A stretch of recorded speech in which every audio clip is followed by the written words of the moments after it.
What's up, ladies and gents, and welcome to week 121 of our League of Legends top 5 plays. We have some insanely pro plays to share with you guys, so I want you to sit back, relax, and enjoy. Without further ado, we're going to hop into our number 5 play with Travis on Thresh. At the beginning of this play, we see Maokai come in with a lane gank as Tark lands the dazzle and he twisted advances in. While this is going on, Ashe stays on the enemy AD carry, scaring him away, and then chooses to actually go balls to the wall for the kill, disregarding the Lantern and chasing the Ezreal to secure the kill after being exhausted with a blind flash volley into the brush. Now it's up to Thresh to get her out of there as Tark stuns, but she cleanses it, and then Thresh exhausts Maokai as he twisted advances, suppressing the damage, and Vi comes back to help out. All of a sudden, with ult and Ghost, Singe comes rushing in and goes straight for Ashe, but right before the fling, we see a great flash E, stalling him, and then immediately after, an incredible hook pulling him against the tower and forcing the retreat. They walk away from this crazy fight with the advantage thanks to an amazingly well-played support and teamwork from all three players.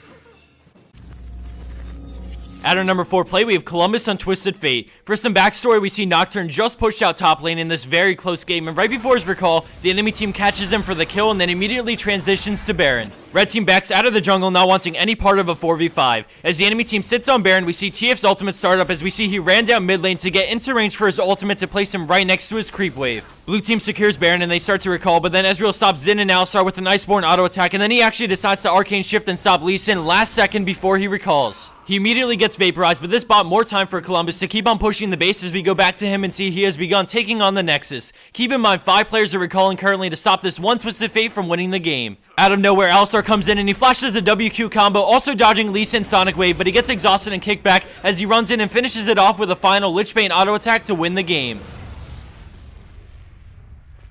Coming in at third place is Z-Macomp on Vayne, and we start this play right after our team lost the fight and we see all 5 enemy players funneling in towards Vayne. She tumble dodges the bomb, finishes off Fiddles, swaps to Ezreal but gets taunted by Shen, and then she cleanses into a beautiful flash on Ezreal for the triple kill and finally gets onto Sona for the quad. They chase Ziggs to go for the ace, but with his minefield he gets the Guardian Angel to pop and brings down Nunu. With 1 player left on each team, they initially choose to back off and end the fight, but thanks to the ward placed near blue, Vayne has the upper hand and goes back in to finish him off with a great tumble, just barely clearing over the charge for the ace.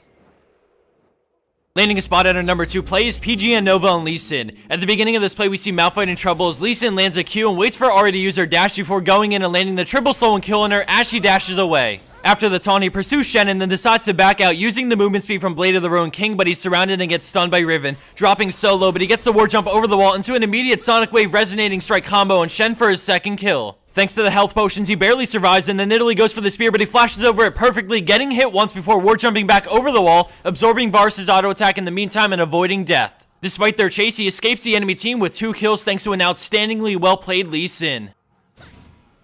And for our number 1 pro play for this week, we have Permanent Love on Orianna in a high elo game with many familiar names you may recognize. This play starts out with the spin into a mocking shout, slowing Kog'Maw and forcing Alistar to support him. With Alistar deeply committed, purple team turns to fight, and we pay attention to Orianna's ball, which is placed to deal damage to Tryndamere, but then all of a sudden she sees an opportunity to ult, catching all 5 enemy players on the rim of the circle and pulling them directly in the center as the general immediately follows it up with his ultimate, decimating the enemy team and turning the tides of the fight. In the blink of an eye, purple team has killed 4 enemy players, and after some chasing, the On-1 hunts down Diana for the ace and immediate win to follow. In addition to the game-changing Orianna ultimate, I have to give it up to purple team for playing that perfectly. The support from Alistar, the positioning of Kog'Maw, the perfect Orianna ultimate, and finally the follow-up ult from Hecarim to turn the 4v5 into an ace and win for purple team.